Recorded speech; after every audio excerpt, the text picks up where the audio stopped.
প্রত্যেকটা যে জুমার রাত আসে, বৃহস্পতিবারের দিবাগত রাত, ওটা কি রাত? জুমার রাত। কি রাত? জুমার রাত। এই জুমার রাতে আল্লামা বশিরহাটি রুহুল আমিন রাহমাতুল্লাহ আলাইহি তিনি তার তাবিজাত কিতাবের মধ্যে লিখেছেন হযরত মুহাম্মদ সাল্লাল্লাহু আলাইহি সাল্লামকে জিয়ারাত লাভের তদবির ও আমল। তিনি লিখছেন প্রতি শুক্রবার রাতে বেলা জুমার রাতে যদি কোনো ব্যক্তি রাসূলকে দিদারের আশা করে, যদি জিয়ারাত করতে চায়, ওই ব্যক্তিটা জানো ঈশার নামাজের পরে সব নামাজ পড়ার পরে 2 রাকাত নফল নামাজের নিয়ত করবে। কয় রাকাত? 2 রাকাত। সূরা ফাতিহার পরে আয়াতুল কুরসি পড়বে একবার, আয়াতুল কুরসির পরে 15 বার পড়বে সূরা ইখলাস, রুকু করবে, সিজদা করবে। এরপরে দ্বিতীয় রাকাতে উঠবে, দ্বিতীয় রাকাতে উঠে সেম সূরা ফাতিহার পরে আয়াতুল কুরসি পড়বে একবার, 15 বার পড়বে সূরা ইখলাস। এরপরে রুকু সিজদা করে বৈঠক দিবে, সালাম ফিরাবে। তারপরে দরুদ শরীফ পড়ে সবরে সানি করে ডান কাতে সে ঘুমিয়ে যাবে, শুয়ে পড়বে। আল্লাহ চাইলে একটা জুমা, দুটো জুমা, 3টি জুমার ভিতরে, 3টি জুমার রাতের ভিতরে আমার সোনার রাসূলের সঙ্গে তার দিদার হয়ে যাবে। বলি সুবহানাল্লাহ। করতে থাকেন, বিশ্বাস না হয় করতে থাকেন, ইনশাআল্লাহ হবে। তবে হ্যাঁ, হারাম খাবেন না। হারাম খেলে হবে না, কিন্তু হালাল খাবার খেতে হবে। সুদখোরের বাড়ি খাওয়া যাবে না, মদখোর, জিনাখোর, হারামখোর এদের বাড়ি খাওয়া যাবে না, হারাম কামাই করে তাদের বাড়ি খাওয়া যাবে না। এগুলো একটু লক্ষ্য রাখতে হবে আমার ভাইয়েরা। হালাল পন্থায় খাওয়া দাওয়ার ব্যবস্থা করতে হবে। প্রিয় উপস্থিতি আমার ভাইয়েরা, আসুন আমরা যে কথা বলতেছিলাম, সেই রাসূল পাক সাল্লাল্লাহু আলাইহি সাল্লাম তিনি বললেন যে তোমরা আমার উপরে যত বেশি দরুদ পড়তে পারবে সে তত আমার নিকটস্থ হবে। সাহাবীরা বললেন ইয়া রাসূলুল্লাহ, ইয়া হাবিবাল্লাহ, হুজুর আপনি ইন্তেকালের পরেও কি আপনার উপরে দরুদ পড়ব নাকি? হুজুর বললেন নাম ইয়া সাহাবী, হ্যাঁ হ্যাঁ, আমি ইন্তেকালের পরেও তোমরা আমার উপরে দরুদ পড়বে। সাহাবীরা বললেন হুজুর আপনি ইন্তেকালের পরে তো আপনার বডি মোবারক মাটির নিচে নষ্ট হয়ে যাবে, এমনি করে নষ্ট হয়ে যাবে, হুজুর সে সময় আমরা কি দরুদ পড়ব নাকি? হুজুর বললেন হ্যাঁ অবশ্যই দরুদ পড়বে, আমার ইন্তেকালের পরে কোনদিন আমার বডি আল্লাহ নষ্ট করে দিবে না। বলি সুবহানাল্লাহ। আল্লাহর নবী বললেন নিশ্চয় আল্লাহ পাক কবরের মাটির জন্য হারাম করে দিয়েছে, ভক্ষণ করাকে হারাম করে দিয়েছে। নবীদের লাশ, আম্বিয়াদের লাশ কবরের মাটি কোনদিন খাবে না। বলি সুবহানাল্লাহ। কবরের মাটি নষ্ট করবে না। আমার ভাইয়েরা, ওই সময় সাহাবায়ে কেরামেরা তারা যখন কান্নাকাটি শুরু করেছে, ইয়া রাসূলুল্লাহ, ইয়া হাবিবাল্লাহ, হুজুর কবরের মাটিতে নবীদের লাশ নষ্ট করবেন, আপনার কথা সত্য, কিন্তু আমরা তো নবী হতে পারি নাই, আমরা তো রাসূল হতে পারি নাই, তাহলে আমরা তো একজন সাধারণ মানুষ, আপনার সাহাবী, তাহলে আমাদের লাশটা তো কবরের মাটি নষ্ট করবে। হুজুর আমাদেরকে আল্লাহ পাক একটু হেফাজত করবে না? কোনো কি একটু ফয়সালা হবে না? ওই সময় আল্লাহ রাব্বুল আলামিন সাহাবীদের এই কথা শুনে রাসূলের কাছে আয়াতে কারিমা নাযিল করে দিলেন, কয়েকটি আমলের কথা বলে দিলেন। আল্লাহ পাক বলছেন ওয়া ইয أخذنا ميثاق بني إسرائيل لا تعبدون إلا الله وبالوالدين إحسانا وذي القربى واليتامى والمساكين وقولوا للناس حسنا। আল্লাহ পাক বলছেন ওয়াল ইয়াতামা ওয়াল মাসাকিন ওয়া ইবনাস সাবিল। আল্লাহ বলছেন ওয়াল ইয়াতামা ওয়াল মাসাকিন ওয়া কুলু লিন-নাসি হুসনা ওয়া আকিমুস সালাতা ওয়া আতুজ যাকাত সুম্মা তাওয়াল্লাইতুম ইল্লা ক্বালিলাম মিনকুম ওয়া আনতুম মুরিদুন। বলি আল্লাহু আকবার। আল্লাহ পাক বললেন হাবিব আপনার সাহাবীদেরকে বলুন তাদের শরীরের ভিতরে, তাদের অন্তরের ভিতরে, তাদের এই জিসমের ভিতরে যদি তারা 8টা আমল যদি তারা প্রবেশ করাতে পারে, এই 8টি আমলের বিনিময়ে আমি রব্বুল আলামিন তাদের দেহটাকেও হেফাজত করব। বলি সুবহানাল্লাহ। তার ভিতরে সর্বক্ষেত্রে আল্লাহ পাকের ইবাদত করা লাগবে 1 নম্বরে। 2 নম্বরে পিতা মাতার উত্তম খেদমত করা লাগবে। উত্তম খেদমত করতে হবে তাদের জীবদ্দশা থেকে মৃত্যু পর্যন্ত। একজন বললেন ইয়া রাসূলুল্লাহ আমার আব্বা ইন্তেকাল হয়ে গেছে, আব্বা আম্মা, হুজুর আমি কি করে খিদমত করব? হুজুর বললেন তোমার পদ্ধতি দিলাম 3টা। পিতামাতা ইন্তেকালের পরে খেদমত করা যায় তিনটা পদ্ধতিতে। জোরে বলেন কয়টা পদ্ধতিতে? তিনটা পদ্ধতিতে। এক নম্বর, তোমার আব্বা আম্মার জন্য তুমি বেশি বেশি ক্ষমা চাইতে থাকো, ইস্তেগফার করতে থাকো, ইস্তেগফার করতে থাকো। এমনি করে আব্বা আম্মার জন্য তুমি ইস্তেগফার করবে। দুই নাম্বার, তুমি তোমার পিতামাতার জন্য তুমি দোয়া করবে, সবরে সানি করবে। এমনি করে তাদের নামে তুমি দান ধ্যান করে দিতেও পারো। মসজিদে একটু কিছু নাই, মসজিদে পাকা দিয়ে দাও একটা আব্বার নামে, মায়ের নামে। একটা টিউবওয়েল, সমাজের মানুষেরা পানি নিতে পারে না, একটা টিউবওয়েল পুঁতে দাও, এমনি করে বসিয়ে দাও রাস্তার ধারে। একটা পুষ্করিণী, একটা পুকুর খনন করে দাও। এই সমস্তগুলো আব্বা আম্মার নামে করে দিলে যতদিন এইগুলো জারি থাকবে তাদের রুহে সব ওই রকম আল্লাহ পাক দিতে থাকবে, বলি সুবহানাল্লাহ। এমনি করে তিন নম্বরে, ওই পিতামাতার মতো ওই পিতার যত বন্ধু আছে, মায়ের যত বান্ধবী আছে, ওই সমস্ত মানুষদের খোঁজ খবর নেবে, তাদেরকে একটু হাদিয়া দেবে। এদেরকে খুশি রাখতে পারলেও তোমার আল্লাহ পাক রব্বুল আলামিন তোমার আব্বা আম্মার কবরকে খুশি রাখবে, বলি সুবহানাল্লাহ। তাহলে রাসূল কবর জিয়ারত করতে বললেন, দোয়া করতে বললেন, সবরে সানি করতে বললেন। নিজেরা করতে হবে, নিজেদের করতে হবে। আপনি যা জানেন সেটাই করবেন। কোন ব্যক্তি যদি আব্বা আম্মার কবরের সামনে গিয়ে দাঁড়িয়ে সালাম দেয়, ওই আব্বা আম্মা সালামের উত্তর দেয় এবং শুনতে পায়। শুধু তাই না, কোন ছেলে এসেছে, কে এসেছে, এটা তারা স্পষ্ট দেখতে পায়, বলি সুবহানাল্লাহ। সুতরাং জুমা পড়ে কবর জিয়ারত করবেন। কবর জিয়ারত না করে ঘরে যাবেন না, কবর জিয়ারত করতে হয়। জিয়ারত করবেন। জিয়ারত করলে কি হয়? আত্মাটা কবরের দিকে টানে। আমার ভাইয়েরা, চলুন এগিয়ে যাই। আমরা যে কথা বলতেছিলাম, এই 8টি আমল যদি আমার আপনার ভিতরে আমরা ঢোকাতে পারি, আল্লাহর ইবাদত করা, পিতা মাতার খেদমত করা, আত্মীয় স্বজনদেরকে হক আদায় করা, এতিমদেরকে ভালোবাসা, এতিমদের খাবার দেয়া, মিসকিনদেরকে মহব্বত করা, মিসকিনদের খাবার দেয়া, বিধবাদের সাহায্য করা, এই সমস্তগুলো আমাকে আপনাকে করা লাগবে। যদি কবরের ভিতরে আমি আপনি দেহটাকে অক্ষত রাখতে চাই, ফ্রিজের মতো যদি অক্ষত থাকতে চাই, অবশ্যই এই সমস্ত আমলগুলো করা লাগবে। নামাজ প্রতিষ্ঠা করতে হবে, নামাজ নিজে পড়তে হবে, অপরকে দাওয়াত দিতে হবে, যাকাত প্রদান করতে হবে। আজকে আমরা যাকাতের ব্যাপারে একদম গাফেল হয়ে গেলাম। শুধু জিজ্ঞাসা করে ইমাম সাহেব, ফিতরা কত, ফিতরা কত? জিজ্ঞাসা করে না? করে না? একবারও জিজ্ঞাসা করে না হুজুর যাকাত কত? ঠিক বললাম না বউন? ঠিক বলছি তো নাকি? এই কথা জিজ্ঞাসা করে না কেন? ও তো বললি ধরা পড়ে যাবে। স্ত্রীর 7.5 ভরি সোনা আছে, 8 ভরি 9 ভরি সোনা। স্ত্রীর শাড়ি তোলা আছে আলমারিতে 50টা। ও বলতে গেলে তো হুজুর এবার বলবে, ও বাবা ওর থেকে বার করে দাও, ও তো কথা পড়ে না, ওর থেকে শিগগির বার করে দাও, অন্তত 20-15টা বার করে দাও, অত লাগে না। তখন যেগুলো প্রয়োজনের অতিরিক্ত জিনিস বার করে দাও, ওগুলো তো করা যাবে না। এজন্য আর হবে না। ও বাবা 7.5 ভরি যদি গয়না থাকে, তার তো যাকাত অনেক, 1 লাখ টাকা ভরি, এখন লাগে 2,500 করে, হিসেব করি অনেক টাকা। এই জন্য যাকাতের মশলা কেউ বলে না, যাকাতের কথা কেউ জিজ্ঞাসা করে না।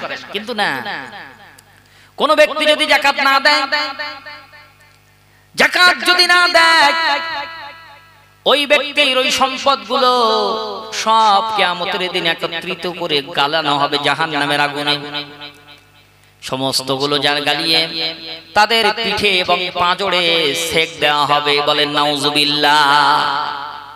যাকাত দাওনি, তার শাস্তি এখন গ্রহণ করো। সুতরাং যাকাতকে আপনাকে হিসাব করে দেওয়া লাগবে। ইচ্ছা মতন 100 শাড়ি কিনে দিলাম হবে না, হিসাব করে যাকাত দিতে হবে। 100 শাড়ি কেন, 200 শাড়ি দিলে হবে না। যদি যাকাতের 1 টাকা কম হয়, ওই টোটাল যাকাত বেকার হয়ে যাবে, কোনো কাজ নেই। সুতরাং হিসাব করতে হবে, আমার কি আছে এটা আমার হিসাব করতে হবে। একটা ইমাম সাহেবকে ডাকতে হবে, ভালো মানুষ যারা যাকাত সম্পর্কে বোঝে তাদেরকে ডাকতে হবে। ডেকে আগে সম্পদগুলো বলতে হবে, লিখতে হবে, খাতায় হিসাব করতে হবে যে আমার এইগুলো আছে, এইগুলোর যাকাত কত টাকা হয়, হিসাব করে সেইভাবে আপনি যাকাত দেন। তবে আপনি সারা বছর ধরে দিতে পারবেন, সারা বছর ধরে দিতে পারবেন। এটা যে রমজান মাসেই দিতে হবে তা নয়, আপনি সারা বছর ধরে দিতে পারবেন যাকাত। আর ফিতরাটা ওটা ঈদের নামাজের আগেই দিয়ে দিতে হয়। চলুন এগিয়ে যাই। এই সমস্ত নেক আমলগুলো আমাকে আপনাকে যদি করতে পারি আমি আপনি, তাহলে আমার আপনার লাশ কবরের মাটি খাবে না, কবরের মাটি অক্ষত থাকবে। আল্লাহ পাক রব্বুল আলামিনের হাবিব বললেন, নবীদের লাশ কবরের মাটিতে যেমন অক্ষত থাকবে, ও সাহাবীরা জিবরিল আমিন আলাইহিস সালাম যে আয়াত দিয়ে গেল, এই আয়াতের আমলগুলো করতে পারলেও তোমাদের লাশটা অক্ষত থাকবে, বলি সুবহানাল্লাহ। এরপরে 2 নম্বর কাদের লাশ অক্ষত থাকবে? 2 নম্বর হলো যারা নাকি শহীদ, ইসলামের জন্য যারা নাকি শহীদ হয়ে যায়, এই শাহাদাত যারা হয়েছে শাহাদাত কারণে ওয়ালা, তাদেরকে আল্লাহ পাক রব্বুল আলামিন মৃত্যুর পরে অমর হিসাবে কবরের ভিতরে বডি অক্ষত রাখবে, বলি সুবহানাল্লাহ। কোরআন শরীফ বলছে ইন্নাল্লাহা আশতারা মিনাল মুমিনিনা আনফুসাহুম ওয়া আমওয়ালাহুম বিআন্না লাহুমুল জান্নাহ ইউকাতিলুনা ফি সাবিলিল্লাহি ফায়াকতুলুনা ওয়া ইউকতালুন ওয়া'আদান আলাইহি হাক্কান ফিত التوراة والإنجيل والقرآن ومن أوفى بعهده من الله فاستبشروا ببيعكم الذي بايعتم به وذلك هو الفوز العظيم بلي الله أكبر আল্লাহ পাক বলছেন নিঃসন্দেহে আমার মুমিনকে আমি আল্লাহ পাক জান্নাত দিয়ে দিয়েছি, বিনিময়ে আমার মুমিনের কাছ থেকে আমি আল্লাহ পাক নিয়ে নিয়েছি জান এবং মালকে কিনে নিয়েছি, বলি সুবহানাল্লাহ। আমরা যখন কিছু কিনতে যাই সে আমাদেরকে মাল দেয়, বিনিময়ে আমরা তাকে কি দিই? টাকা দিই। ঠিক আল্লাহ পাক আমাদের মালিক, তিনি আমাদের ইচ্ছা কিনে নিয়েছেন। ইচ্ছা মতো যেখানে সেখানে অর্থ ব্যয় করতে পারবো না, যে কোনো আন্দোলনে জান দিতে পারবো না। তৃণমূলের আন্দোলনে জান দিয়ে দিলাম, সিপিএম এর আন্দোলনে জান দিয়ে দিলাম, না হবে না, হবে না। একমাত্র ইসলামের জন্য, ওয়াকফ সম্পত্তি বাঁচানোর জন্য যদি এমনি করে মুশরিকদের সঙ্গে জিহাদে লিপ্ত হতে হয়, যদি জীবন চলে যায়, ওই ব্যক্তিটা শহীদ হয়ে যাবে, ওই ব্যক্তিটার আল্লাহ পাক জান্নাত দিবে, বলি সুবহানাল্লাহ। শুধু জান্নাত দিবে না, ওই ব্যক্তির বডিটাকেও আল্লাহ পাক কবরে অক্ষত রাখবেন, বলি সুবহানাল্লাহ। কিয়ামতের ময়দানে উঠবে, বুলেটের চিহ্ন নিয়ে দাঁড়িয়ে যাবে, বোমার আঘাত নিয়ে দাঁড়িয়ে যাবে ওই গাজাবাসীগুলা। আল্লাহ পাক জিজ্ঞাসা করবেন তোমাদের এই অবস্থা কেন? ওই সময় শাহাদাত শহীদরা বলবে রব্বুল আলামিন, আল্লাহ দুনিয়ার কাফের বেদিন বেঈমানেরা মেরেছিল, আল্লাহ ইসলামের দাওয়াতের কথা বলেছিলাম, হক আন্দোলন দাঁড়িয়েছিলাম, তার জন্য মেরেছে, বোম দিয়ে পুড়িয়ে দিয়েছে, বুলেট দিয়ে মেরেছে, লাঠি দিয়ে মেরেছে। প্রমাণ স্বরূপ রব্বুল আলামিন আঘাতের চিহ্নগুলো তোমার সামনে নিয়ে হাজির হয়ে গেল। ওই সময় আল্লাহ পাক বলবেন, ও আমার ফেরেশতারা, আমি এদেরকে আর আমার সামনে দাঁড়িয়ে এদের কষ্ট দিতে চাই না, চলে যাও, এদের কোনো হিসাব লাগবে না। আমি রব্বুল আলামিন বিগয়রি হিসাব, বিনা হিসাবে জান্নাত দিয়ে দিলাম, বলি সুবহানাল্লাহ। শাহাদাতে মৃত্যু হবে, কোনো হিসাব লাগবে না আপনার, কোনো হিসাব নেই, জান্নাত আপনার সরাসরি। শহীদদের জন্য একমাত্র পথ হলো শুধু জান্নাত, সেটা হলো মৃত্যু। মৃত্যুটা হলো তাদের একটা মাধ্যম, আর কিচ্ছু না। দেখছেন না ফিলিস্তিনবাসীরা শহীদ হওয়ার জন্য আগ্রহ প্রকাশ করছে। একজন মা সে আগ্রহ করছে যে যখন ইসরায়েলের বিমানগুলো ছুটে আসে, আমি বলি আল্লাহ ওই বিমানটা যেন আমার এসে আমাকে মারে, কেন আমার স্বামী নেই, আমার সন্তানরা সব চলে গেছে, আমার পৃথিবীতে আর কেউ নেই, সবাই জান্নাতে গেছে, আমিও জান্নাতে যেতে চাই, বলি সুবহানাল্লাহ। কি আশা তাদের, কি ঈমান। আমরা দেখতে পেয়েছি শহীদের লাশ অক্ষত থাকে, আল্লাহ পাক রেখেছেন। দেখছেন না ফিলিস্তিনবাসী ইন্তেকাল হয়েছে, শাহাদাত আঙ্গুলটা উঁচু করা আছে, এরকম আপনারা অনেকে দেখেছেন হয়তো। আপনারা দেখে থাকলে বলবেন যে হ্যাঁ দেখেছে, শাহাদাত আঙ্গুল উঁচু করে রেখেছে। আল্লাহ পাক বলতে চাইছে যে আমার আল্লাহ পাকের দরবারে আমরা পৌঁছে গেছি, বলি সুবহানাল্লাহ। সুতরাং শাহাদাতের তামান্না দিলে রাখুন, শাহাদাতের তামান্না অন্তরে রাখুন। আমার ভাইয়েরা, একজন অন্ধ সাহাবী হযরত ওমরের জামানায় তিনি একটা কাফেলা পাঠিয়ে দিলেন, যুদ্ধের কাফেলা পাঠিয়ে দিলেন। অন্ধ সাহাবী সে কাঁদছেন, হুজুর আমাকে একটু জিহাদ যাওয়ার পারমিশন দেন, আমার যেন শহীদ হতে হয়, আমাকে একটু দিন। হুজুর বলে না বাবু, তুমি যে না, তুমি রাসূলের সাহাবী, অন্ধ মানুষ, তুমি মাযুর মানুষ, তোমার যেতে হবে না, তুমি থাকো। তোমাকে দিয়ে কি করব বলো, তুমি তো কিছুই করতে পারবে না। ওই সময় অন্ধ সাহাবী বললেন, হুজুর আমার দিল চাইছে আমি শাহাদাতের তামান্না নেব, আমার তো একটা কাজ তো করাতে পারবেন, আমাকে একটা জায়গায় দাঁড় করিয়ে দিয়ে ইসলামের পতাকাটা আমার হাতে ধরিয়ে দিলে আমি ওইটা উঁচু করে ধরে রাখবো, কোন কাফের সহ্য না করতে পেরে এসে যদি আমার গলায় তরবারি চালায় আমি ওখানেই শহীদ হয়ে পড়ে যাব। বলি সুবহানাল্লাহ। আমার এটাই আশা। হুজুর তাই করলেন, যাও তাহলে তোমার যখন এত আশা, যাও চলে যাও, তুমি একটা সেনাপতির নির্দেশে তুমি একটা জায়গায় পতাকাটা ধরে দাঁড়িয়ে থাকবে। তার আশা পূরণ হয়ে গেল। ঠিক সেই কাফেররা সেই তার উপর আক্রমণ করলো, শাহাদাত বরণ করলেন, কিন্তু ইসলামের পতাকা উঁচু করে রাখলেন। বলি সুবহানাল্লাহ। আমার ভাইয়েরা, শাহাদাতের মৃত্যুটা একটা পিঁপড়াই কাটার যন্ত্রণা ছাড়া আর কিছুই না।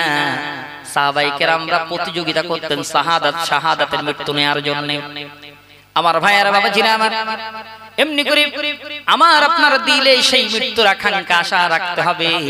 যদি জীবনে শাহাদাত বরণ করে পৃথিবী থেকে চলে যেতে পারি, আল্লাহ পাক রব্বুল আলামিন এই কবরটাকে ফ্রিজ বানিয়ে দিবে, অক্ষত অবস্থায় কিয়ামত পর্যন্ত বডি রেখে দিবে। বলি সুবহানাল্লাহ।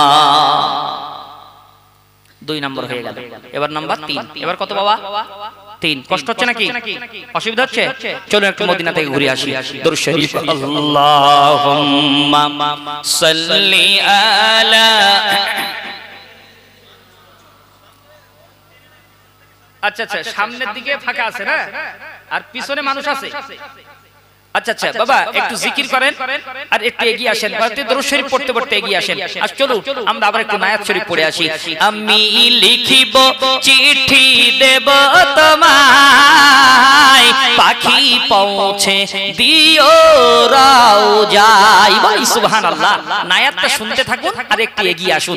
আমি লিখিব চিঠি দেব তোমায়, পাখি পৌঁছে দিও রওজায়, আমি থাকবো বসে আশায়, চিঠির উত্তর আসবে আমার গায়। আমি লিখিব চিঠি দেব তোমায়, পাখি পৌঁছে দিও রওজায়। আমি লিখিব চিঠি দেব তোমায়, পাখি পৌঁছে দিও রওজায়। সুবহানাল্লাহ।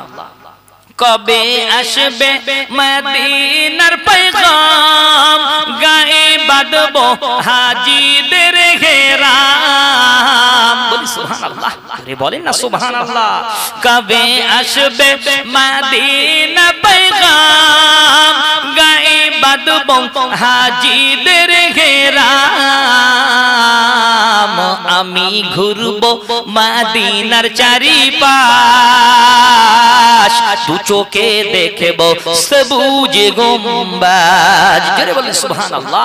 আমি ঘুরবো মদিনার চারিপাশ, দু চোখে দেখবো সবুজ গম্বুজ। আমি লিখিব চিঠি দেব তোমায়, পাখি পৌঁছে দিও রওজায়। আমি থাকবো বসে আশায়, চিঠির উত্তর আসবে আমার গায়।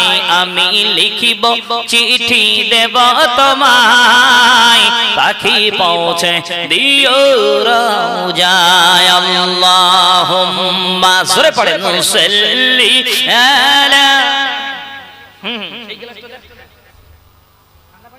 যে দেন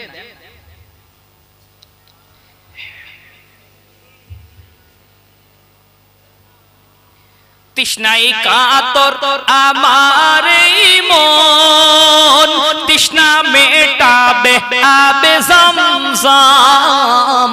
সুবহানাল্লাহ। একটু জোরে বলেন না সুবহানাল্লাহ। তৃষ্ণায় কাতর আমার মন, তৃষ্ণা মেটাবে আবে zamzam,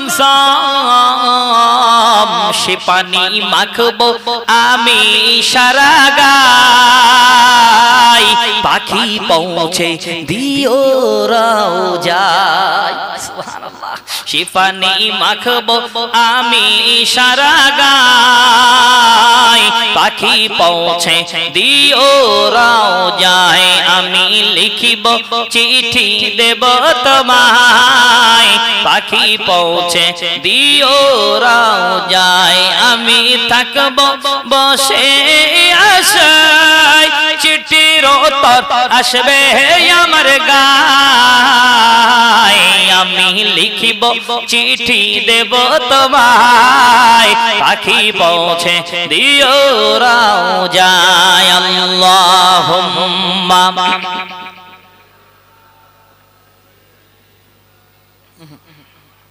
আল্লাহ বেলা।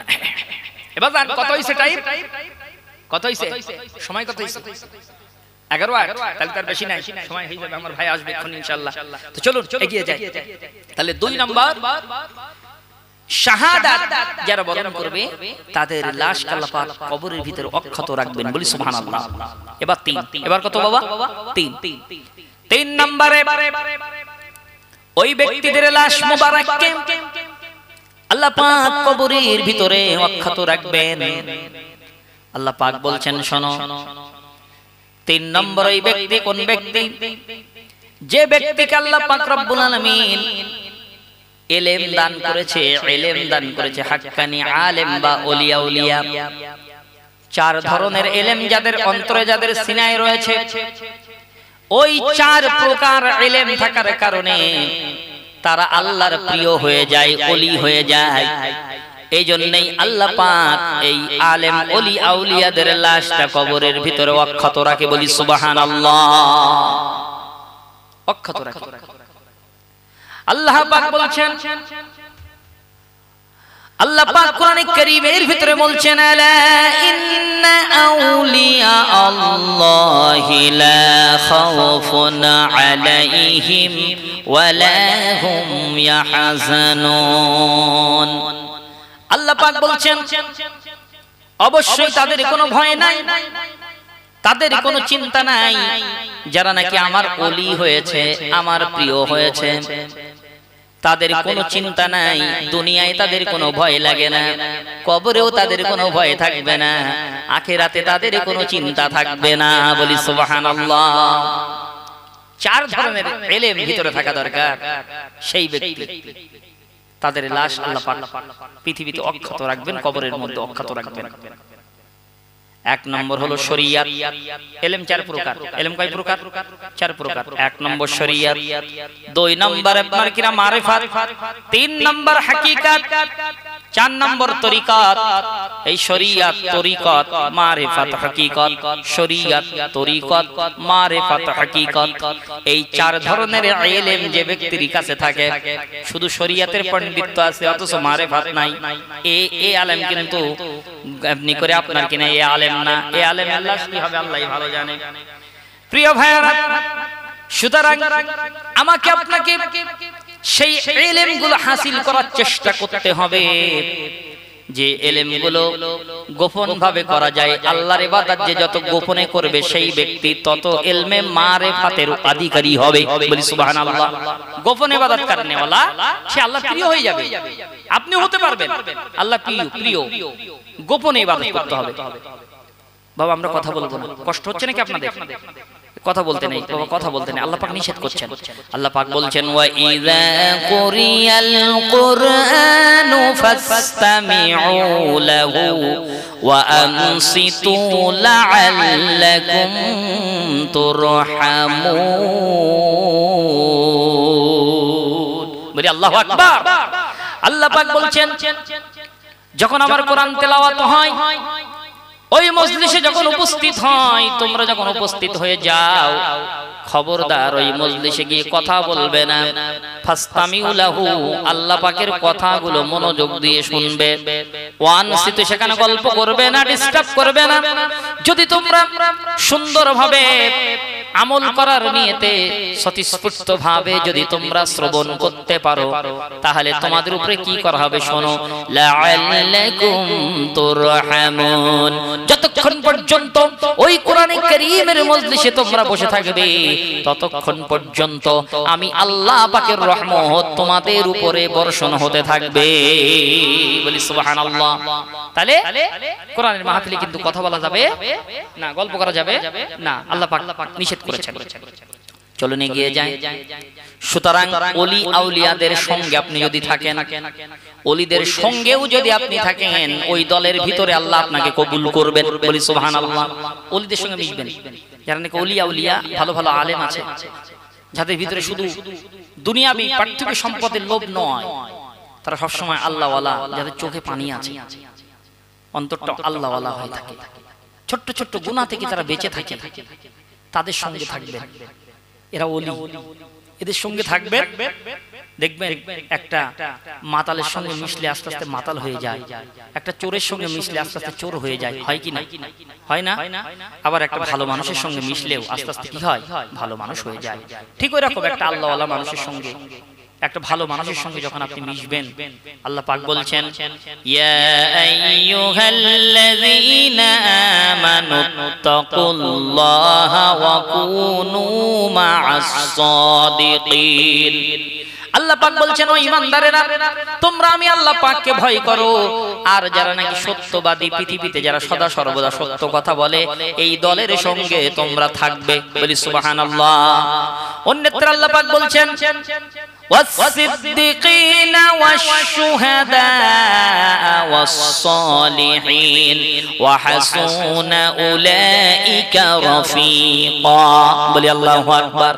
আল্লাহ পাক বলছেন, তোমরা সত্যবাদীদের সঙ্গে থাকবে, তোমরা শাহাদাত বরণ, যারা শাহাদাত বরণ করেছে তাদের সঙ্গে থাকবে, আর যারা নাকি ওলি আউলিয়া, সালেহিন বান্দা, নেককার আমল করা বান্দা, এই সমস্ত বান্দাদের সঙ্গে তোমরা থাকবে, তাহলে ওদের সঙ্গেও তোমরা জান্নাতে চলে আসতে পারবে। বলি সুবহানাল্লাহ।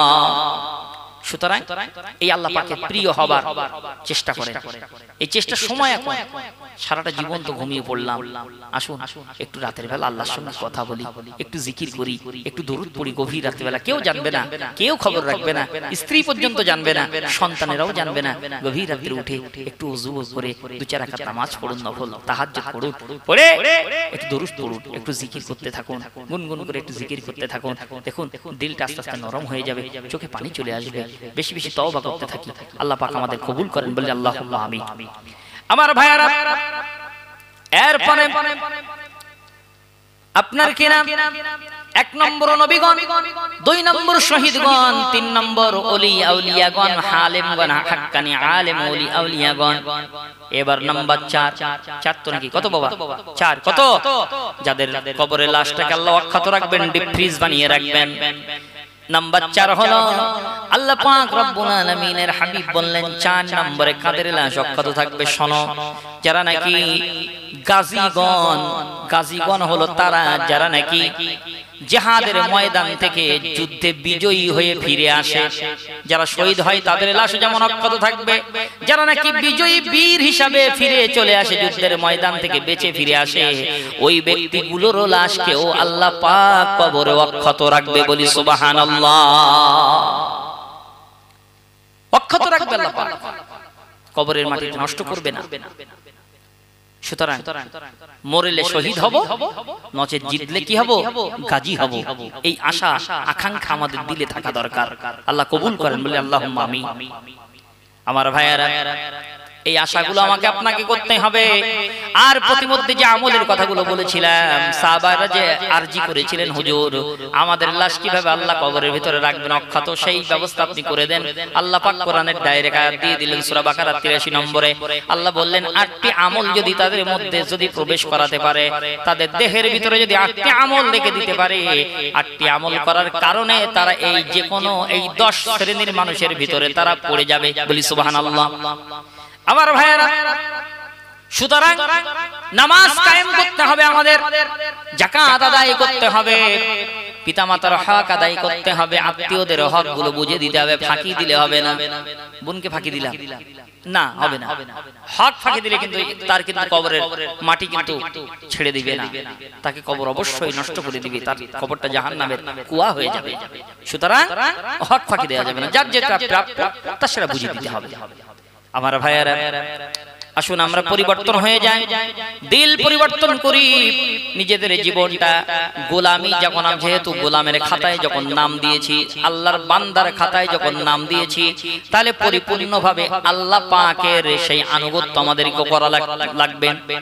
কোরআন শরীফ বলছে, মাইয়ুতির রাসূল ফাকাদ আতা আল্লাহ ওয়া মান তাওয়াল্লাউ ফামা আরসালনাকা আলাইহিম হাফিযা।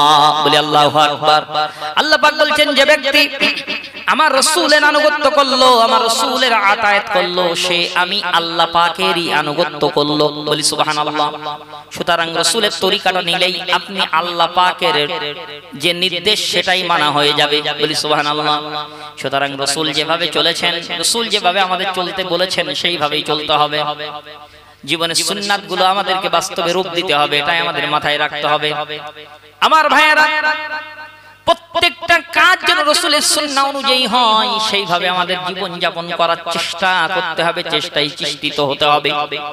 আমার প্রিয় ভাইয়েরা, এজন্যই আল্লাহ পাক রব্বুল আলামিন বলছেন যে যারা নাকি আপনার কিনা যারা নাকি গাজীগণ, এই গাজীগণ চতুর্থ নম্বরে তাদের লাশকে আল্লাহ পাক রব্বুল আলামিন অক্ষত রাখবে। বলি সুবহানাল্লাহ। এরপরে 5 নম্বরে ওই ব্যক্তিদের লাশকে আল্লাহ পাক রব্বুল আলামিন অক্ষত রাখবেন যারা নাকি কোরআনের হাফেজ, যারা নাকি ভালো হাফেজ, হাক্কানি হাফেজ। খতম বিক্রি করে খাবো এই হাফেজ না। দেখছেন না শবে বরাতের সময় প্রতিযোগিতা করে, কত পড়তে পারে, ওরকম হাফেজ না। ও তো খতম বিক্রি করার চিন্তা ভাবনা, ও চিন্তা যে লোকে শুধু আমার বলবে 1000 টাকা করে হাদিয়া দেবে আর আমি কি পড়বো। ওরকম হাফেজ হলে হবে না। পরিপূর্ণ কামেল হাফেজ হবে, ভালো নিয়ত করবে। খবরদার কোরআন বিক্রি করে খাবো এই চিন্তা ভাবনা করবে না। আল্লাহর উদ্দেশ্যে কোরআন মুখস্থ করবে এবং মানুষকে সেই উদ্দেশ্যেই কোরআনকে শেখাবে। এই হাফেজ, এই রকম হাফেজ যদি হয়, ওই ব্যক্তির সিনা মুবারককে আল্লাহ পাক রব্বুল আলামিন, ওই ব্যক্তির বডি মুবারককে আল্লাহ পাক অক্ষত রাখবে। বলি সুবহানাল্লাহ। অক্ষত রাখবে, ভালো হাফেজ হতে হবে। আমার ভাইয়েরা, এজন্যই রাসূল বলেছেন কিয়ামতের আগে কিছু মানুষ, কিছু ব্যক্তি কোরআন শিখবে এই নিয়তে যে লোকে আমাকে বড় হাফেজ বলবে, লোকে আমাকে বড় হাফেজ বলবে, আবার এই কোরআনের ওসিলায় আমার সংসার চলবে। এই রকম ভাবে সে নিয়ত করে হাফেজ হবে। এই রকম নিয়ত করে যদি কোরআন মুখস্থ করে, ওই ব্যক্তি কিন্তু, ওই ব্যক্তির লাশ কিন্তু কবরের মাটি নষ্ট করে দিবে। ভালো নিয়তে, সুন্দর স্বচ্ছ নিয়তে যদি হাফেজ হয়, ওই ব্যক্তিকে আল্লাহ পাক রব্বুল আলামিন কবরের ভিতরে তার বডি মোবারক অক্ষত রাখবে। বলি সুবহানাল্লাহ। ভালো হাফেজ, কোরআনের হাফেজকে আল্লাহ পাক মর্যাদা দিবেন কবরের ভিতরে। আমার ভাইয়েরা, এরপরে নাম্বার 6। কত বাবা? 6 নাম্বার, ওই ব্যক্তির বডি কবরের ভিতরে আল্লাহ পাক অক্ষত রাখবেন যারা নাকি ভালো মুয়াজ্জিন, ঈমানদার মুয়াজ্জিন। যে ব্যক্তি 5 ওয়াক্ত মানুষকে আল্লাহর দিকে আহ্বান করে, ওই ব্যক্তি তো সবচেয়ে ভালো মানুষ। বলি সুবহানাল্লাহ। মসজিদের মুয়াজ্জিন সাহেব, এই ব্যক্তির লাশটাকে আল্লাহ কবরে অক্ষত রাখবে। বলি সুবহানাল্লাহ। ভালোভাবে নিয়তে, স্বচ্ছ নিয়তে মুয়াজ্জিনি করে, কোন রকম চিন্তা ভাবনা করে না, দুনিয়ার পার্থিব লোভ তার ভিতরে থাকে না, চিন্তাই করে না কর্তৃপক্ষ যা দেবে দেবে, সেই উদ্দেশ্যেই সে এমনি করে আপনার কিনা আজান দেয়, 5 ওয়াক্ত নামাজীদেরকে ডাকে। রাসূল বললেন, মুয়াজ্জিনের মর্যাদা কত তোমরা জানো না? কিয়ামতের ময়দানে ওই মুয়াজ্জিন ব্যক্তিগুলোর গলাগুলোকে আল্লাহ পাক অত্যন্ত উঁচু করে দিবে। বলি সুবহানাল্লাহ। লোকেরা জিজ্ঞাসা করবে, এগুলো কারা? হযরতে বেলাল রাদিয়াল্লাহু তাআলা সবচেয়ে উচ্চ গলা লম্বা হয়ে থাকবে, বলি সুবহানাল্লাহ। তারপরে অন্য মুয়াজ্জিনদের গলাগুলো এরকম লম্বা করে দেয়া হবে। লোকেরা জিজ্ঞাসা করবে এরা কারা? ওই সময় এক শ্রেণীর মানুষেরা বলবে এগুলো হলো মুয়াজ্জিন, যারা নাকি দুনিয়ার জমিনে মানুষদেরকে আল্লাহ পাকের নামাজের দিকে আহ্বান করত, বলি সুবহানাল্লাহ। কোন ব্যক্তি যদি 7 বছর বিনা বেতনে মুয়াজ্জিনি করে ওই লোকটি জান্নাতি, বলি সুবহানাল্লাহ। 7 বছর। আমার ভাইয়েরা, এই মুয়াজ্জিন ব্যক্তি তার লাশটা কবরের মাটি নষ্ট করবে না, তার বডি মোবারকটা এমনি করে আপনার কবরের মাটি খাবে না। এজন্যই চেষ্টা করবেন মসজিদে যে একটু আজান দেওয়ার চেষ্টা করবেন, একটু প্রতিযোগিতা করবেন, একাদক্ত করে আজান দিবেন যে আমি যদি একটু মুয়াজ্জিন হতে পারি, আল্লাহ পাক যদি আমার মুয়াজ্জিনের খাতায় নামটা একটু তুলে দেন, তাহলে কি আমার কবরের ভিতরে লাশটা অক্ষত থাকবে, বলি সুবহানাল্লাহ। চেষ্টা করব ইনশাআল্লাহ, করবো ইনশাআল্লাহ, এটা চেষ্টা করব। আজান দেওয়াটা শেখেন, আজান দেওয়া শেখা ভালো। রাসূল বলেছেন আজান দেওয়ার জন্য তোমরা দৌড়াদৌড়ি করো, আর ইমামতিটা একটু ইতস্তত করবেন, ইমামতি করতে চাইবেন না, যেন ভাবো না আমি বেশি ভালো পারি না, ওটা আমার দ্বারা হবে না। ইমামতি করার বেশি আগ্রহ প্রকাশ করার দরকার নেই। আমার ভাইয়েরা, মুয়াজ্জিনের ব্যাপারে আপনি আগ্রহ প্রকাশটা একটু বেশি করবেন, আজান দেওয়ার জন্য চেষ্টা করবেন। যুবক এ বন্ধুরা, আজান শেখো, আজান শেখো। আজান বড় নিয়ামতের জিনিস। এই আজান দেয়া মানুষটাকে আল্লাহ পাক রব্বুল আলামিন অনেক মর্যাদা দিবেন কিয়ামতে কবরে। এরপরে 7 নম্বরে ওই ব্যক্তির লাশ কবরের মাটি নষ্ট করবে না কোন ব্যক্তি? ন্যায় বিচার করনে ওয়ালা বাদশা বা নেতা বা মাতব্বার বা মোড়ল বলে, আমাদের দিকে মোড়ল বলে, আপনার দিকে কি বলে বলতে পারবো না, প্রধান বলে। এই লোকটা যদি ইমানদার হয়, লোকটি যদি মুসলমান হয়, আর লোকটি যদি ন্যায় বিচার করে, প্রধান হোক, নেতা হোক, গ্রামের মেম্বার হোক, যদি মুসলমান হয় আর যদি সঠিক বিচার করে, এই লোকটার লাশটা কবরের মাটিতে নষ্ট করবে না, বলি সুবহানাল্লাহ। আমার ভাইয়েরা, এদের লাশ কবরের মাটি নষ্ট করে না। আমার বাবাজিরা, আল্লাহ পাক রব্বুল আলামিন কি সুন্দর ভাবে বলেছেন, ওয়ালা ইয়াজরিমান্নাকুম শানাআনু কওমিন আলা আল্লা তা'দিলু, বলি আল্লাহু আকবার। আল্লাহ পাক বলছেন যদি তোমাদের কাছে কোন সংখ্যালঘু সম্প্রদায়ের বিচার চলে আসে, অর্থাৎ মনে করেন মুসলিম অধ্যুষিত এলাকা, হিন্দু মুসলিম বা মুশরিকদের সঙ্গে মুসলমানের ঝামেলা হয়েছে, আপনি মুসলমান লিডার, আপনি বিচার করতে বসেছেন, দেখছেন আপনার মুসলমান ভাইটা অন্যায় করেছে, আপনি তাকে অন্যায় অন্যায় বলবেন, ন্যায় ন্যায় বলবেন। রাসূল বললেন, আল্লাহ পাক রব্বুল আলামিন কোরআনে বললেন যদি তা না হয়, বিচারটা যদি মুসলমানের পক্ষে হয়, অথচ মুসলমান ব্যক্তি অন্যায় করেছে, এর পরেও ইচ্ছা করে তোমার জাতির লোক বলে, তোমার দলের লোক বলে তুমি তাকে বিচারটা তার পক্ষে দিয়েছো, মুশরিকের বিপক্ষে দিয়েছো, কিয়ামতের দিন তোমাকে আসামির কাঠগড়ায় দাঁড় করানো হবে। দেখছেন কোরআনের বিচারটা কত সুন্দর। আপনার ভাই হতে পারে, তাই কি হয়েছে, আপনি তার বিচারটা সঠিক করে দেন। ইহুদি আর মুসলমান ঝামেলা করেছে, রাসূলের কাছে বিচার নিয়ে চলে গেছে, ইতিহাস আমাদের সবার জানা, তবু একটু স্মরণ করার জন্য বলছি। এরপরে রাসূল ফয়সালা দিলেন, শুনে বুঝে দুই মুখে হুজুর শুনতেন, এক মুখে শুনে বিচার করতেন না, দুই মুখে শুনতেন। শোনার পরে রাসূল ইহুদির পক্ষে রায় দিয়ে দিলেন, মুসলমান বেচারা অসন্তুষ্ট হয়ে গেছে।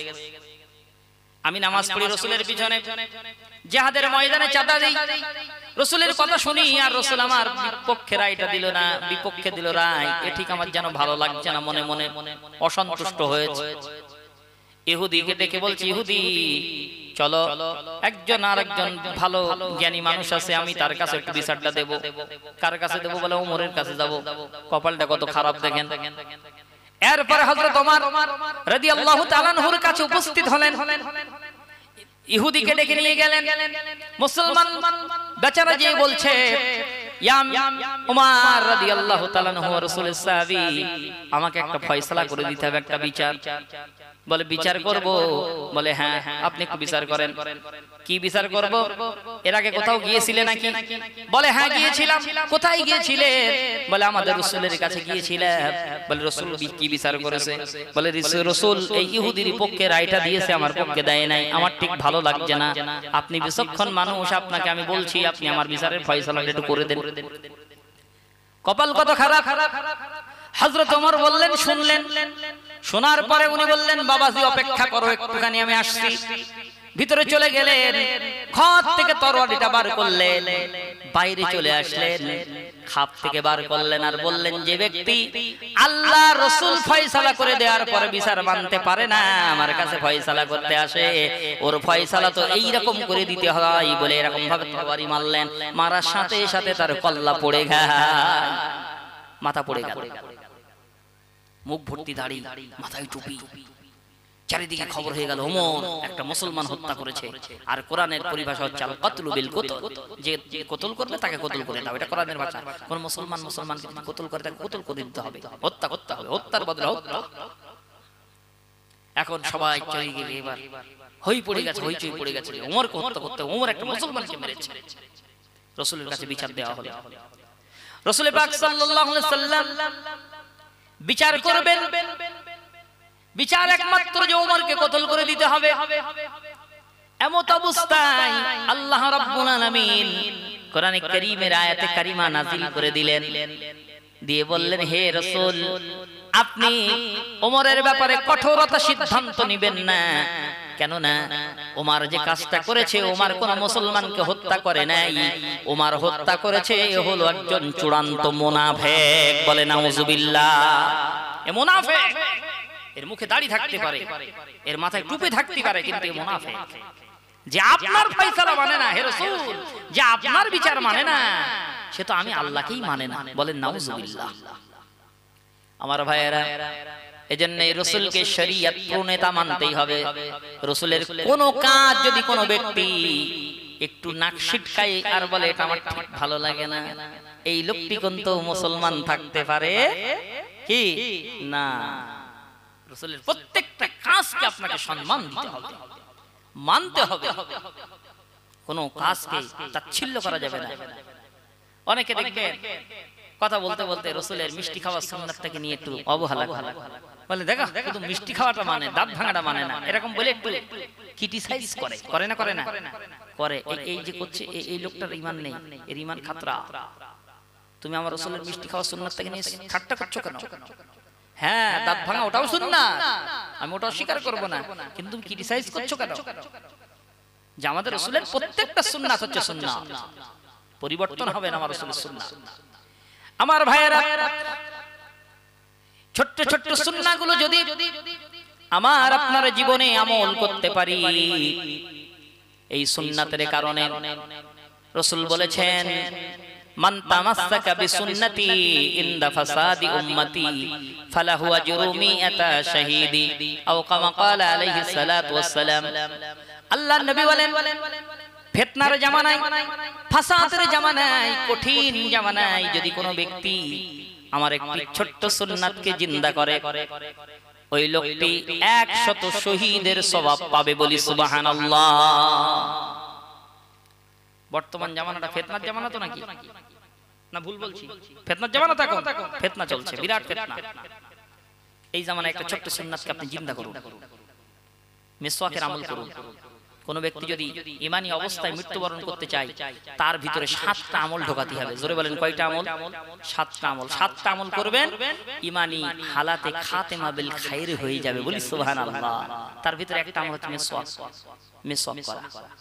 আচ্ছাটা বলবো না, সময় নেই, চলেন এগিয়ে যাই। আজকে যে বিষয় হচ্ছে 10 শ্রেণীর মানুষের লাশ কবরের মাটি কি খাবে না। মনে আছে তো? অসুবিধা হচ্ছে নাকি? চলুন আবার একটু মদিনা থেকে ঘুরে আসি। আল্লাহুম্মা সাল্লি আলা, হ্যাঁ সে সামনে ঠান্ডা হয়ে গেছে, ওয়া না আলা লি সাইয়্যিদিনা মদিনার মাটি যদি পায় রাসূলুল্লাহ সুরমা করে নেব বারবার মদিনার মাটি যদি পায় রাসূলুল্লাহ সুরমা করে নেব বারবার যদি যেতে নাহি পাই সোনার ওই মদিনায় যদি যেতে নাহি পাই সোনার ওই মদিনায় স্বপ্নে দিও দেখা ওগো রাসূলুল্লাহ সুরমা করে নেব বারবার আল্লাহুম্মা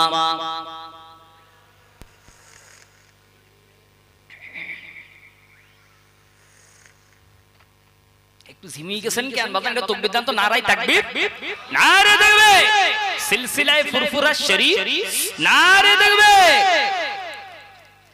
আমিনা মায়ের কোলের নয়নের তারা ভালোবেসে খোদা দিলেন 30 পারা। বলি সুবহানাল্লাহ। রাসূলের কাছে আল্লাহ পাক 30 পারা দিয়েছে না দেয় নাই? দিয়েছে না দেয় নাই? দিয়েছে, ভালোবেসে আল্লাহ পাক দিয়েছেন।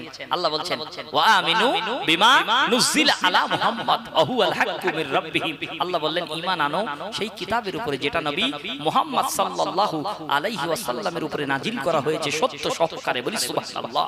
তাই কবি বলছে আমিনা মায়ের কোলের নয়নের তারা ভালোবেসে খোদা দিলেন 30 পারা তাহার এত যে সম্মান নামটি তার আল কোরআন তাহার এত যে সম্মান নামটি তার আল কোরআন পড়িলে একবার নেকি হাজারো হাজার। বলি সুবহানাল্লাহ। তাহার এত যে সম্মান নামটি তার আল কোরআন তাহার এত যে সম্মান নামটি তার আল কোরআন পড়িলে একবার নেকি হাজারো হাজার সুরমা করে নেব বারবার মদিনার মাটি যদি পাই রাসূলুল্লাহ সুরমা করে নেব বারবার আল্লাহুম্মা সাল্লি আলা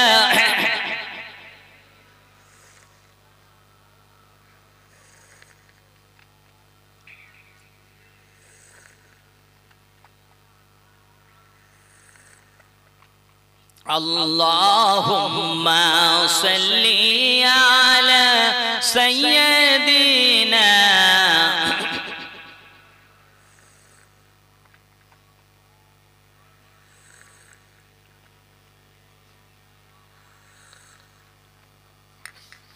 মদিনার মাটি দেখো নূরের মাটি গেলে আশিকের হয় ঈমান খাঁটি। জোরে বলেন না সুবহানাল্লাহ।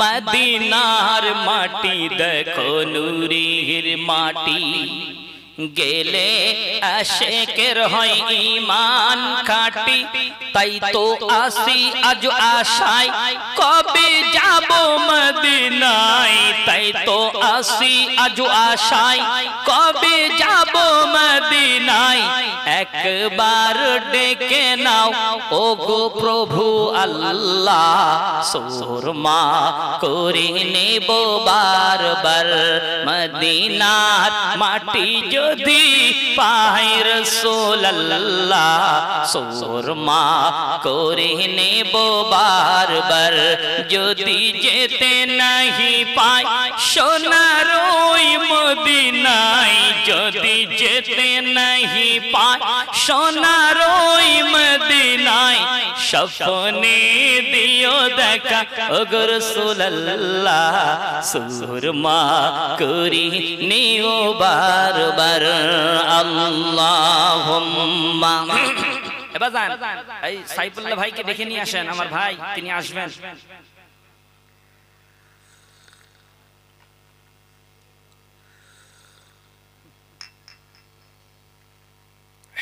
চলুন এগিয়ে যাই।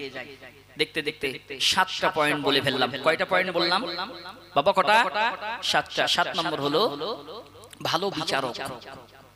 আপনি বিচার করতে পারেন, মানুষ আপনাকে মানে, আপনি সঠিক বিচারটা করবেন, আপনার বডি মোবারকটা মৃত্যুর পরে কবরের ভিতরে অক্ষত থাকবে। বলি সুবহানাল্লাহ। আমার ভাইয়েরা, এরপরে নাম্বার 8, সরে বলেন কত? 8 নাম্বার, কাদের লাশ আল্লাহ পাক কবরের ভিতরে অক্ষত রাখবেন, ফ্রিজ বানিয়ে রেখে দিবেন। 8 নম্বরে কাদের লাশ।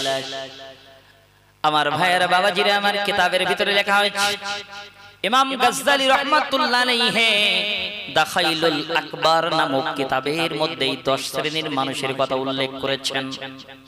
আমার ভাইয়েরা, ইমাম গাজ্জালী রাহমাতুল্লাহ আলাইহি ছিলেন বড় মাপের একজন ওলি। বলি সুবহানাল্লাহ। ইমাম গাজ্জালী হুজুর খুব বড় মাপের একজন ওলি ছিলেন।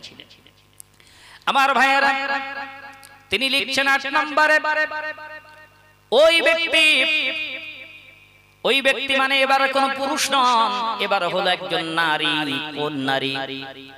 যারা নাকি পৃথিবীর জমিনে বাচ্চা ভূমিষ্ঠ করাতে যে মারা যায়, নেফাজ অবস্থায় যাদের মৃত্যু হয়, বাচ্চা হয়েছে, বাচ্চা হতে গিয়ে মারা গিয়েছে, অথবা বাচ্চা হবার 1 সপ্তাহ পরে 2 সপ্তাহ পরে বিভিন্ন সমস্যার কারণে ইন্তেকাল হয়ে গিয়েছে।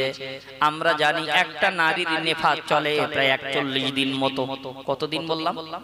41 দিন মতো চলে। এই 41 দিনের ভিতরে যদি ওই নারীটা যদি মারা যায়, ওই নারীটা যদি ইমানদার হয়, সে যদি এক কলেমায় বিশ্বাসী হয়, এক আল্লাহকে বিশ্বাস করে থাকে, ওই ব্যক্তি মারা যাবার পরে ওই নারীর লাশটাকে আমার আল্লাহ পাক রব্বুল আলামিন কবরের ভিতরে অক্ষত রাখবে। বলি সুবহানাল্লাহ। আমার মা, আপনার লাশটাকে আল্লাহ অক্ষত রাখবে। আজকে মেয়েরা বাচ্চা নিতে চায় না। একটা বাচ্চা যদি একটা ছেলে হয় তো আর কোনো মতেই আর বাচ্চা নেবে না। আর সিজার করে আর বাচ্চা নিতে চায়ও না মানুষ। কিন্তু না মা, আপনি যদি বাচ্চা ডেলিভারি করতে গিয়ে মারা যান, আপনি জান্নাতি, আপনার হিসাব লাগবে না। বলি সুবহানাল্লাহ। ওই বাচ্চাটা হওয়ার পরেও যদি আপনি কোনো রকম রোগে আক্রান্ত হয়ে 41 দিনের ভিতরে যদি আপনি ইন্তেকাল করেন, আপনার যদি ঈমান থাকে, আপনি মৃত্যুবরণ করলে আপনি শাহাদাতের মৃত্যু পাবেন এবং কবরের ভিতরে মাটি অক্ষত রাখবে। বলি সুবহানাল্লাহ। ফ্রিজ বানিয়ে রেখে দেবে আপনার বডিটাকে। আমার ভাইয়েরা, এজন্যই মেয়েদেরকে আল্লাহ পাক রব্বুল আলামিন কিন্তু কোনো অংশে কম করে নাই যে পুরুষদের জান্নাত একরকম আর নারীদের জান্নাত একরকম হবে না। আল্লাহ বলছেন, মান আমিলা সলিহাও মিন যাকারিন ওয়া উনসা ওয়া হুয়া মুমিনুন ফাউলাইকা ইয়াদখুলুনাল জান্নাহ। বলি আল্লাহু আকবার। আল্লাহ বলেন, যে ব্যক্তি নেক আমল করবে, আমল সালেহ করবে, ও নারী হোক আর পুরুষ হোক, আমি রব্বুল আলামিন নারী পুরুষ দেখব না, ওই ব্যক্তিকে মুমিন হিসাবে আমার দরবারে বিবেচিত হবে এবং ওই নারী পুরুষের জন্য আমার জান্নাতের 8টি দরজা খুলে দেওয়া হবে। বলি সুবহানাল্লাহ। সুতরাং মা, আপনি তাহাজ্জুদ পড়ে যে সওয়াব পাবেন একজন পুরুষ বাবাজি, সেই তাহাজ্জুদ পড়ে একই সওয়াব পাবে। আপনি এই শাওয়ালের 6টি রোজা রেখে যে সওয়াব পাবেন, এই শাওয়ালের 6টি রোজা আপনারা রাখবেন। আর মনে হচ্ছে সময় খুব বেশি দিন নেই, হয়তো 1 সপ্তাহ মতো আছে। যদি কেউ না রেখে থাকেন, বাবা এই শাওয়ালের 6টি রোজা একটু রাখবেন। আমি রিকোয়েস্ট করছি, অনুরোধ করছি, রাখবেন। কেন? রাসূল বলেছেন, যে ব্যক্তি শাওয়ালের 6টি রোজা রাখলো, সে যেন সারা বছর রোজা রাখলো। বলি সুবহানাল্লাহ। সুতরাং এই শাওয়ালের 6টি রোজা রাখবেন। যে রাসূল আমাদের সুপারিশ করবে, যে রাসূল আমাদের সুপারিশের কান্ডারি, সেই রাসূল বলছেন 6টি রোজা রাখার জন্য। আমরা কেন করব না? 29টা পারলাম, আর 6টা রোজা রাখতে পারবো না? একটু চেষ্টা করবেন, খবরদার। যদি চেষ্টা করেন, কাল থেকে নিয়ত করবেন। একদম সময় কিন্তু নেই, আর একদম শেষ চলছে, শেষের দিকে চলে এসেছি শাওয়াল মাসের। চেষ্টা করবেন বাবা, অন্তত রোজা আমার রাসূলের সুন্নাহ। চেষ্টা করেন।